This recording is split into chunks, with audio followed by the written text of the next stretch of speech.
চলতি মাসেই লন্ডন থেকে দেশে ফিরছেন বিএনপির চেয়ারপারসন ও সাবেক প্রধানমন্ত্রী বেগম খালেদা জিয়া।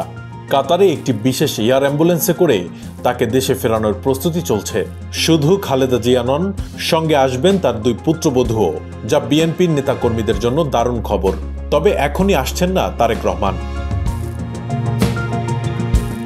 নির্ধারিত সময় অনুযায়ী সবকিছু ঠিকঠাক থাকলে চলতি এপ্রিল মাসের মধ্যেই লন্ডন থেকে দেশে ফিরছেন বিএনপির চেয়ারপারসন খালেদা জিয়া। তার সঙ্গে দেশে ফিরবেন তারেক রহমানের স্ত্রী জোবায়দা রহমান এবং প্রয়াত ছোট ছেলে আরাফাত রহমান কোকুর স্ত্রী সৈয়দা সামিলা রহমান। ঢাকা ও লন্ডনের নির্ভরযোগ্য কূটনৈতিক বরাতে এ তথ্য নিশ্চিত করেছে দেশের একটি অনলাইন গণমাধ্যম। জানা যায়, বর্তমানে যুক্তরাজ্যে তার বড় ছেলে তারেক রহমানের বাসায় চিকিৎসাধীন সাবেক প্রধানমন্ত্রীর পূর্ণাঙ্গ স্বাস্থ্য পরীক্ষা চলছে। তাকে দেশে ফেরাতে কাতার থেকে বিশেষ এয়ার অ্যাম্বুলেন্স ব্যবস্থার প্রস্তুতি নেওয়া হয়েছে। সবকিছু পরিকল্পনা মাফিক এগোলে আগামী বুধবার অর্থাৎ 30 এপ্রিলের মধ্যে দেশে ফিরবেন খালেদা জিয়া।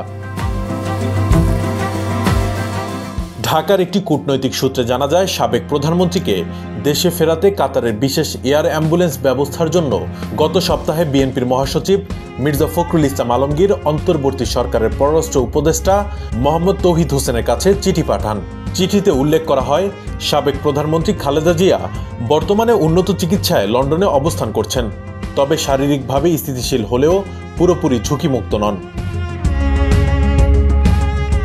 চিকিৎসকরা বিশেষ অ্যাম্বুলেন্সে করে দেশে ফেরানোর পরামর্শ দিয়েছেন। বিএনপির মহাসচিবের এই চিঠির পরিপ্রেক্ষিতে সরকারও প্রয়োজনীয় প্রস্তুতি গ্রহণ করেছে। লন্ডন ও দোহর বাংলাদেশ হাইকমিশনের মাধ্যমে খালেদা জিয়াকে দেশে ফেরানোর প্রক্রিয়া চলছে। এর আগে গত 8 জানুয়ারি উন্নত চিকিৎসার জন্য খালেদা জিয়াকে লন্ডনে নেওয়া হয়। টানা 17 দিন চিকিৎসাধীন থাকার পর গত 25 জানুয়ারি তাকে লন্ডন ক্লিনিক থেকে তারেক রহমানের বাসায় স্থানান্তর করা হয়।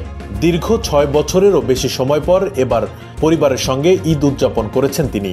এর আগে কারাবন্দী অবস্থায় 4টি ঈদ পার করেছেন পুরান ঢাকার কেন্দ্রীয় কারাগারে ও বাংলাদেশ মেডিকেল বিশ্ববিদ্যালয় হাসপাতালে।